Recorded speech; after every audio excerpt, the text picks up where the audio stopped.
Kenya's longest river runs through the land where my parents were born. The Tana River snakes along a border between Garissa County and Tana River County.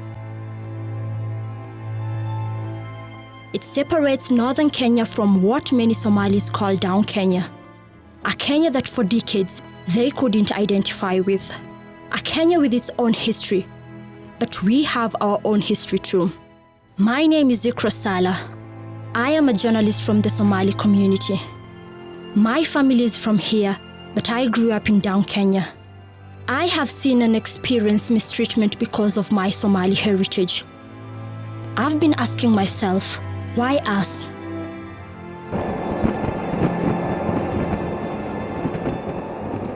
That's why I'm going back to Garissa County, hoping to reconnect with my extended family and find out what set the tone for why we have always been treated differently than other Kenyans.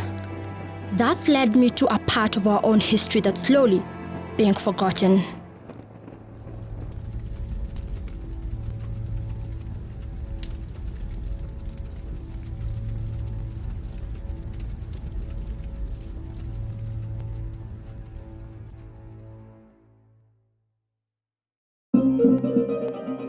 Garissa Town. The capital of Garissa Town is a town on the rise. It's sprawling and busy. Not quite what I had remembered when I would visit as a young girl. The rush hour is like many others in the country. That's hard to imagine, considering that 10 years ago, Garissa County didn't have more than 3 tarmac roads. Things have changed. The legacy of marginalization that this part of the country faced for 50 years of Kenya's independence is now being countered by new buildings and a chance for people to prosper.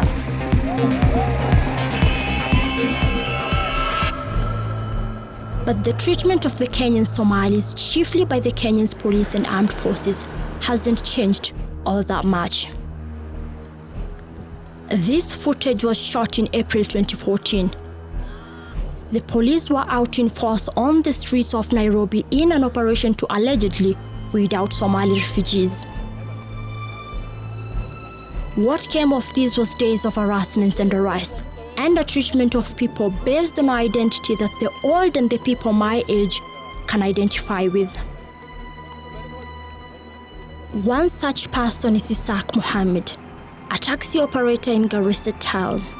He has also suffered violence in the hands of the police many times, but he will never forget one such incident in November 2011. Tulipigwa hata ukuwa na ID ama usikuwe na ID, hata ukuwa kwa nyumba ama ukuwe nje. Walinilaisha kwa mtaro maji. Nilipigwa hata ndio kichwa yangu kutoka siku hiyo. Sisikia hata mzuri kwa kichwa hii. Unknown to Mohammed, the police were reacting to twin grenade attacks in Garissa, which left 3 people dead and injured over 20 others. The events of that day still haunt him. Tunatakanga kama mtu alikufa, aliwaua, maserikali waangalie. Naona? Lakini sio ati mtu ambaye ako kwa nyumba inapigwa, mtu ambaye ako kwa kazi yake inapigwa, kuchomwa duka, kuporwa duka mali ya mtu, hiyo sio mzuri. Hiyo kitu ambaye anaweka watu chuki sana. Mohammed says he holds no grudge or resentment towards the police despite what they did to him. Sasa sina shida na mtu yoyote na serikali wala watu yoyote. Because nagangana tu na posha watoto yangu. Mohammed does live in fear of the police though, and the nature of his work makes it impossible for him to avoid the police. Hata kutembea na tuktuk, hawezi kujua askari gani ndio kwa barabara. Hata ukikuta AB anakuuliza license, anakimbia kwa insurance.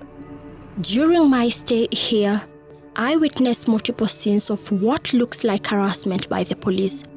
Traffic stops like this one, turning into minutes of degrading abuse. Seeing such scenes in my home county saddens me. If this can happen in broad daylight, I wonder what happens at night. But the nights here have also been dangerous for people outside my community.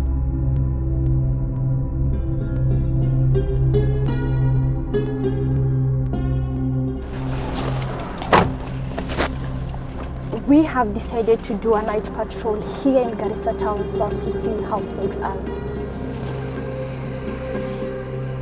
Violence which has boomeranged back to us in days of collective punishments, a violent series of events started just like this on the night of 9th November 1918.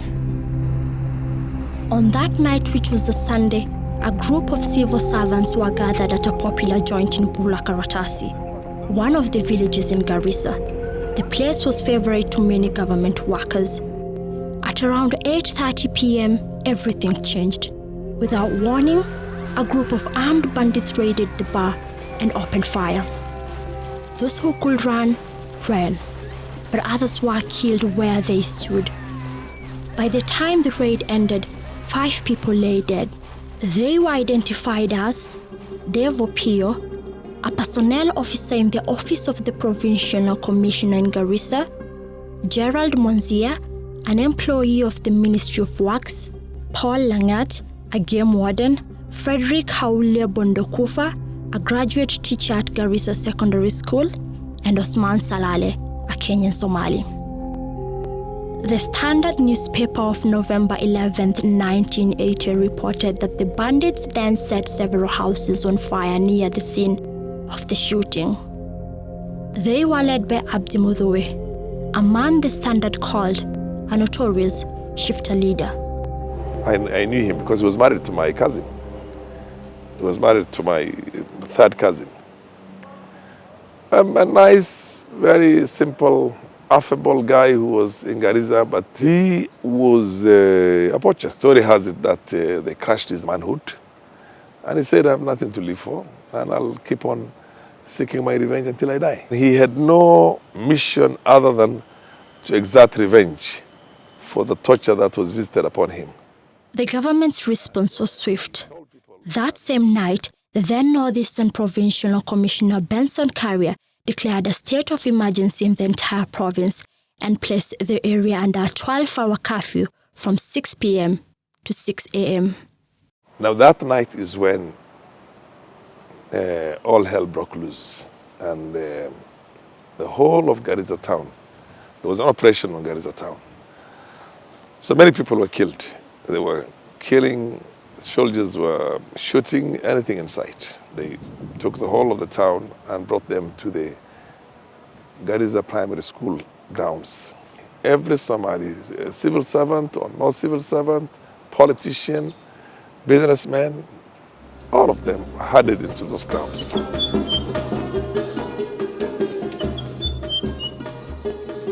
In the morning, residents woke up in a tense environment.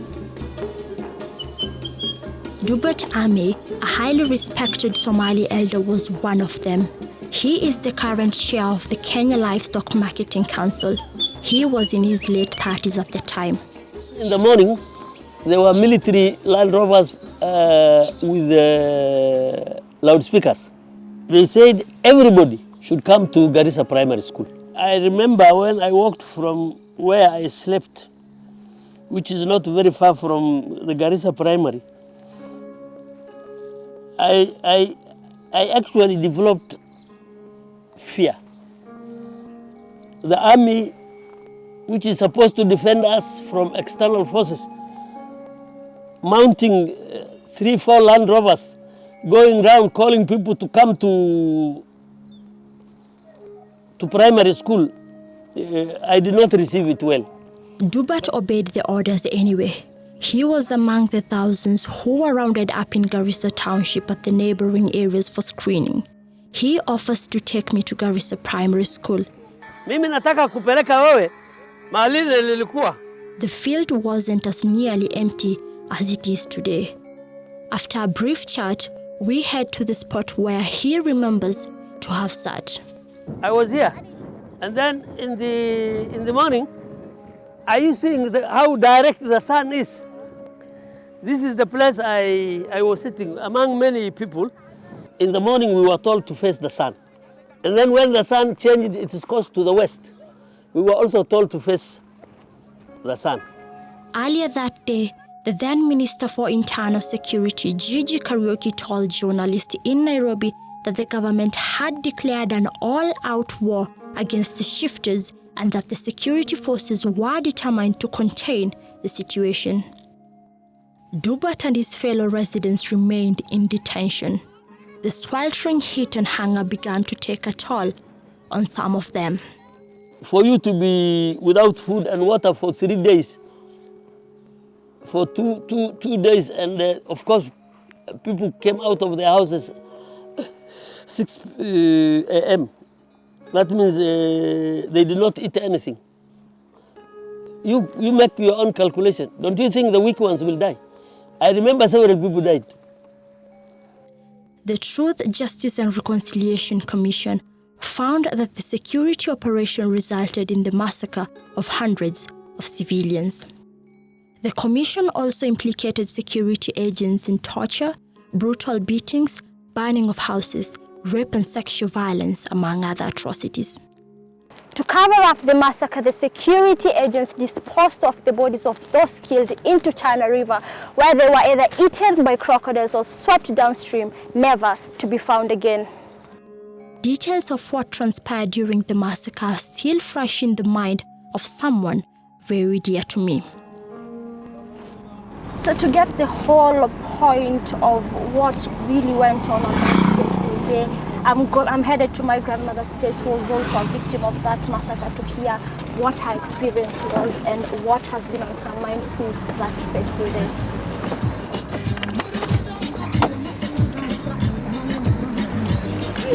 My maternal grandmother lives in the outskirts of Garissa town. I'm excited to be seeing her again after a long time. She's rather shy, and I wonder how that will impact our camera interview. Her home is about a 20-minute drive from the central business district. It doesn't take us long to get there. See there?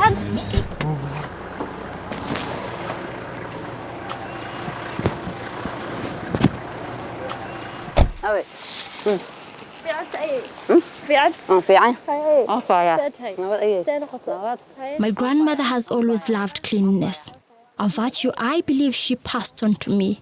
She is with her neighbor and best friend. We settle down after a short while.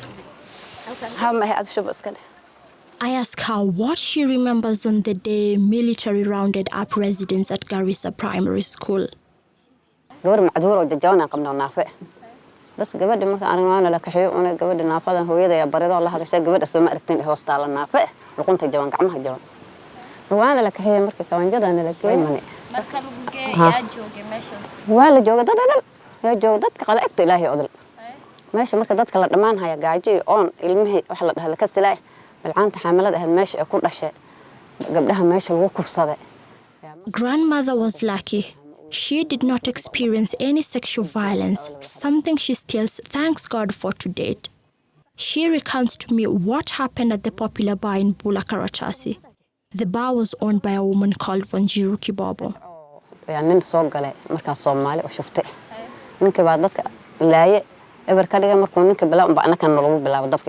At this point, my grandmother's friend jumps in. والله مقارنة سوق القلق وبركان جميع هو الحاجات بس ما هيش دو كل كحصر فاست أيتري حقوق كل كان جون هذا اللي وضع سعمل حس يا مركان حبت دب اللعنت يجريه اللي جبال وان عررنا وحنقلنا مساجد كوركي سانقلنا. They spent the night at the mosque and only came out when they were ordered to go to Garissa Primary School. Little did they know that they wouldn't return home that day. ماشي هذه هبين بلو بري صلاة دمان دتك ولا قدريني مركان نفس ساعة دتك لقوم عندنا مركان كسب بحنا حيرادي كافي وانا لا صار إلى عصر واحد بنان تاجل مقرب بقولي هالوحرون ورك سال قلتكن كهذا واحد بحي كرماله شو هذا هالو كهذا باففك. This sprawling suburb is where Bulla Karatasi used to be. Bulla means village in Somali, while Karatasi is a Swahili word of Arabic origin, meaning a sheet or a piece of paper. The name was reportedly derived from the temporary hardboard structures built by pastoralists who settled there in the 1970s. A lot has changed in the last 38 years. Only the elderly remember that name here. Looking at the place, nothing tells you that this was the spot where hundreds of people were killed. And this thing took place when the time was 7 p.m. Whatever knowledge that young people have of the massacre has come either from the parents or elsewhere. When we are here in River Tana. Fatuma Ahmed is a youth leader here in Garissa County. Her parents were among those rounded up at Garissa Primary School. I was told that by my parents that, and they were told that to move out of their houses when it was night time.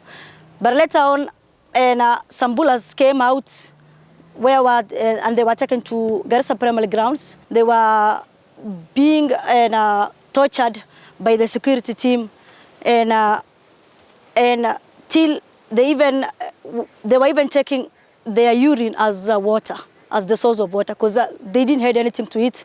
I asked her whether her parents knew the cause for their torture. They didn't know what happened, just because that was a discrimination from the national government. Mohammed says his parents were also at Garissa Primary School that morning. But like the place itself, it's hard to tell from his story what exactly happened. Walikuwa nasema sijui kuna askari ama dio alipigwa risasi na majambazi. Sasa serikali badala watafute majambazi walianza raia yake tu na kina mama, kina watoto. Indeed, a district officer had been killed a week before the bandit attack in Bulla Karatasi. The DO by the name Johnson Walimo was gunned down while in the company of 4 administrative officials. The attackers are said to have fled thereafter into Somalia using his Land Rover. I remember Walimo very well. An exceptionally good guy.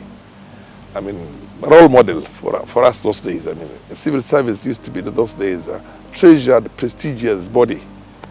And so basically with a lot of authority and mandate.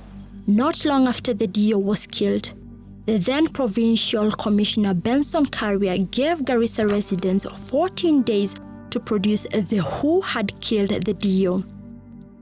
Here, he is seen addressing residents in this photo taken on November 13th, 1980. The 2-week ultimatum, however, passed without the killers being caught. The rest is captured in the scars that old men like Mzee Dubat carry.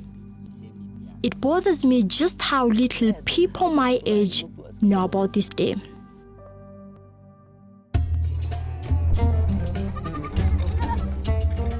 In my quest to find out how much young people know about the Bulla Karatasi massacre, I decide to visit the Garissa Public Library. This is where the Truth, Justice and Reconciliation Commission conducted its public hearings. It's around 5 p.m. and a basketball session is going on. Here, I meet Abdi Dakane, the team captain. So, have you had any massacre in this place? Massacres? Yeah, there are some killing of people. Yeah, all of. Which kind of massacre did you hear? About the Wagala, the Wajia. Yeah, and did you hear of any in Garissa? Has there massacre that has happened? No, in Garissa, not yet. To know about their history and know about more of Garissa. As for you, for example, do you think that it's important for you to know about more Garissa, what happened in the 80s, 90s, and years before? No. Why so? Because the past, it has imepita sasa. Yeah. Abdi's response leaves me with a lot to think about. Could it be that he doesn't know about Bulla Karatasi massacre because he isn't interested? Or because the environment he lives in doesn't allow him to? It's a question I posed to Rongo University Chancellor Professor Mohammed Ilmi. I met him in Garissa as he was doing a research project. Your generation is called the Z generation, the digital. So they are not, anybody, you know, who's born 2000 today is 18 years old. Yeah. And if you tell them about not even atrocities in Kenya, the Sabah that happened in Nairobi, the second liberation, nobody knows. Yeah. And very few people have actually documented that. So this is a generalized problem. It's not only something that is exclusively to Somalis. Yeah. The new generation is not concerned because they don't talk to anybody. They talk to themselves. Yeah. If you when you're at home, do you talk to your mother, or you're most of the time on the Facebook, or catching up with a friend in WhatsApp? Yeah. So this is That answer feels a little too straightforward for me. There are more factors at play.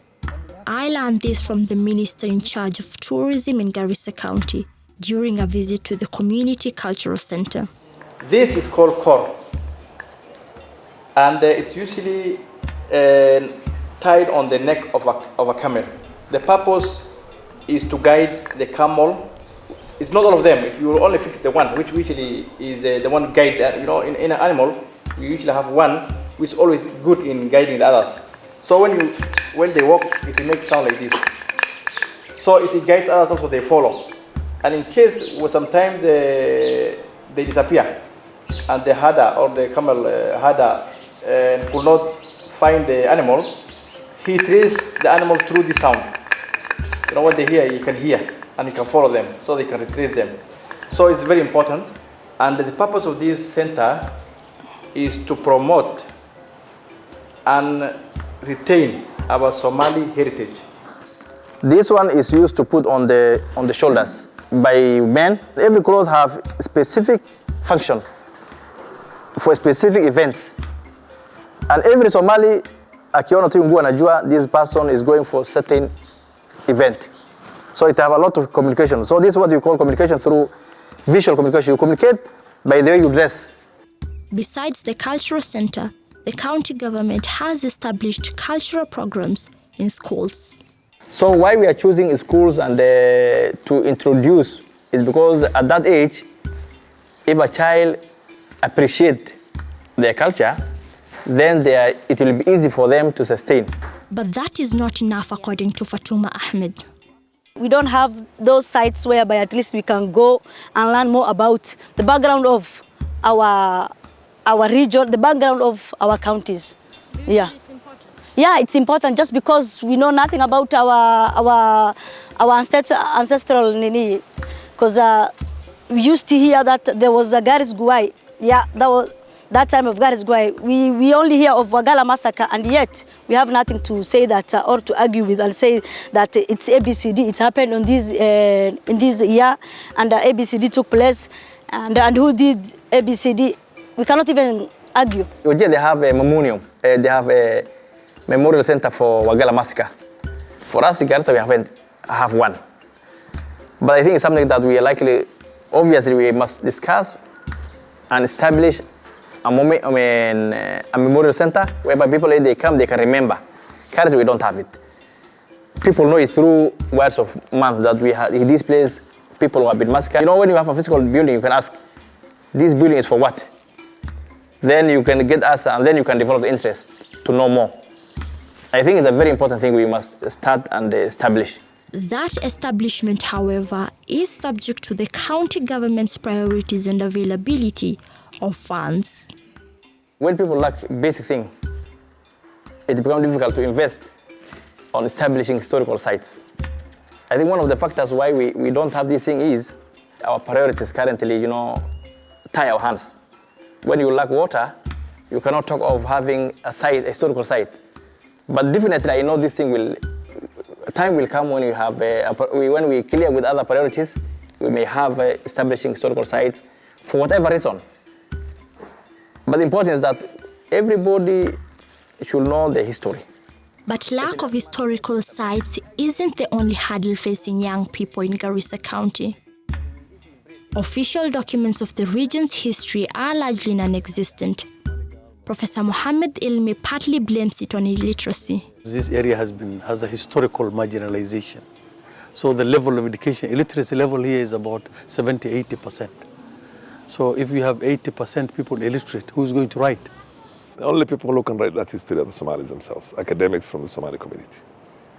But even if the academics did right, there would still be another challenge. You see, even publishing a book is not an easy thing. Yeah? It costs a lot of money. I've written a book myself, but this book is up to today with the publisher because of cost. Today, I can write a lot of things, yes, but do I look for school fees of my children or I write down something? Yeah, it's not easy. Yes, but if somebody comes and says, okay, Prof, come, we'll pay all that and then we'll take care of you. I can write a lot of things. There are people who can write. But you see, will you fend for your children or you write history? Which is easier? Ilmi is doubtful, but it is possible. Salah Abdishek is an accountant by profession. His book, Blood on the Runway, gives a detailed account on the Wagala massacre of 1984. I ask Salah why the Bulla Karatasi massacre is not as widely known as the Wagala massacre. There were two things. During the time of Wagala, there were a group that took it upon themselves to actually bring this story to the world. And there was some sort of media focus. Not local media. Local media reported both incidents, very widely. But there was not much focus on international focus on Bulla Karatasi, but there was a lot of focus on Wagala. The problem with Bulla Karatasi was at the time when Garissa was being banned in the 1980s. This time there was no power balance between different districts in this time. But thereafter, power shifted to Garissa. So it became very difficult for people to talk about this event when actually the power of the government is resident within that town. It still isn't easy for some here in Garissa to freely talk about the Bulla Karatasi massacre. This is partly due to the divisive nature of the Somali clan system. Even how we stay, even in our village level, is that Clan A, this is their place. Clan B, this is where they come from. Clan C, we don't even associate. We don't even call ourselves the Garissians just because of what? You don't come from my clan, so and I don't come from your clan. Then we'll not even be working. Our relationship will not be even good. Clanism, sub-clanism, sub-clanism, and it never stops. It's always ongoing until you get the two households of a single matriarch. So it's some of the problems that we pray to God, and we are hoping that future generations will find a way to deal with that and demystify it and basically use it for its own positive attributes and not the negative ones. I can only hope that my generation and the ones after us will change that. Back in the cultural center, the minister explains the difficulties of preserving history and culture in a modern world. The world has become capitalist. The parent can no longer now sit with their children to explain, and just the way our parents used to do. In our time, grandmothers used to sit with their grandchildren, especially ladies, then they tell them their culture, what was happening, the song, everything. And the men, the grandfather, we used to sit and they sit with them at night and they told for us. But currently, every family member is struggling with life. The father comes saa mbili usiku, mother anakuja saa tatu. That time already children were melala, so they're changing lifestyle.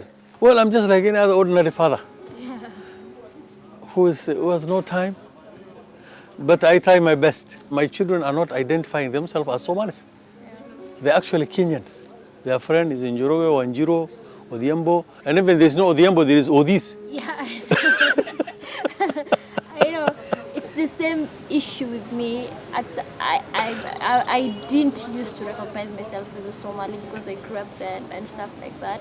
But times, you face hurdles and it hits you that as much as you're saying you're Kenyan, you're still a Somali. Yes. When getting an ID, when getting a passport, you go through a lot of vetting and through a lot of processes that are not even necessary. Even if you've come, for me, for example, when I was getting my passport, I had to, go through a process of interviews and stuff. And yes. Is it necessary? It is not necessary, and that's why I'm saying there's massive discrimination. Professor Ilmi believes young people can use technology to their advantage and successfully record their history. And we have new technology. People who are interested, like you, who are a journalist, can be able, like you're doing this is a wonderful job. Eh? From your phone, you can talk to your grandmother. If you speak Somali, that is. You speak Somali. Eh? My children are just like you, but some of them can't even speak Somali. So you go to your grandmother, talk to her, tell me how it was in the old days. على الحمى سايد مرق كان صوته هذا dadka muslimiinta si laga yeelay dad muslimka la xilmadaha muslim ee ugaal dadku xiran u ku wada jiray eber ma laga dhigay dadna waan u dhamaaday dadka kale uu ka soo baxo guriyahana waa la gubo guriyaha dekan marka guriyahana ka toy gubtay. Sometimes if you are treated so badly, you become rebellious, you become defiant, you become very cruel, and that is what has been done to us.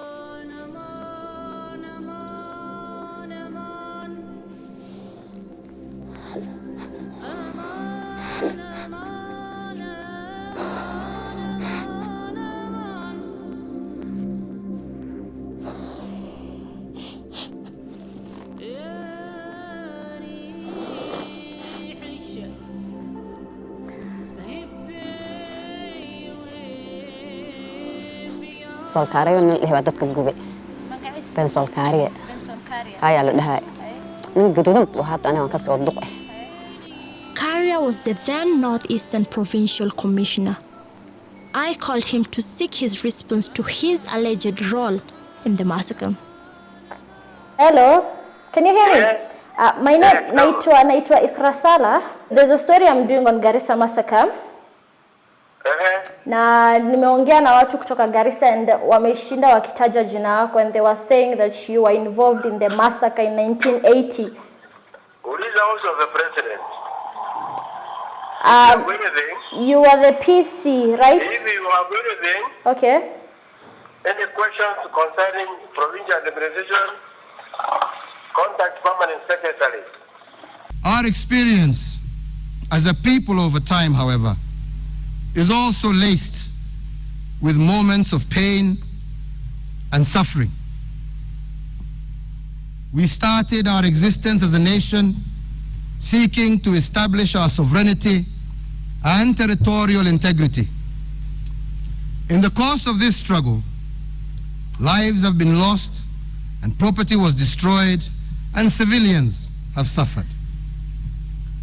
To this day as a nation, we are still plagued by painful memories of unresolved murders, the existence of torture chambers and detentions without trial, events such as the Wagala tragedy, and violence against the proponents of expanding our democratic space.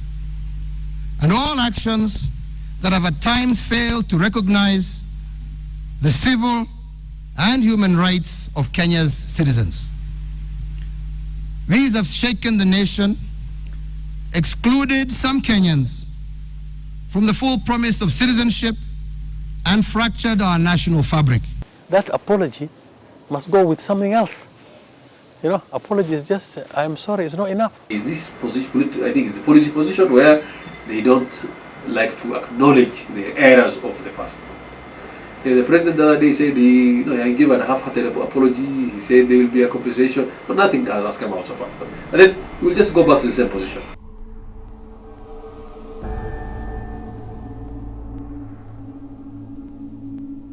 These grievances can be addressed through different transitional justice mechanisms, including truth-seeking, prosecutions, reparations programs, and the reforms of institutions that may have been responsible for these human rights violations.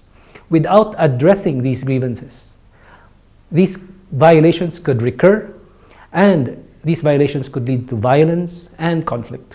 If you read the TGFC report, that report is detailed and it has a lot of information which is not in the public debate. Kenya has embarked on a national dialogue process.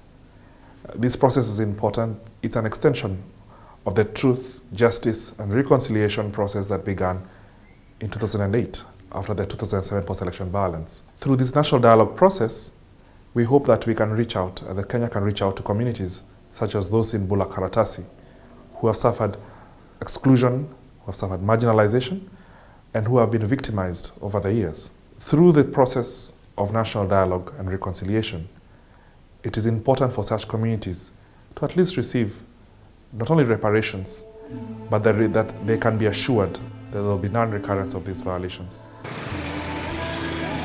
I'm worried that the apology that those I have spoken to hope for will be made to people who don't even know what happened.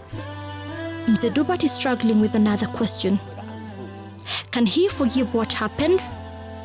In Islam, forgiveness is one important thing.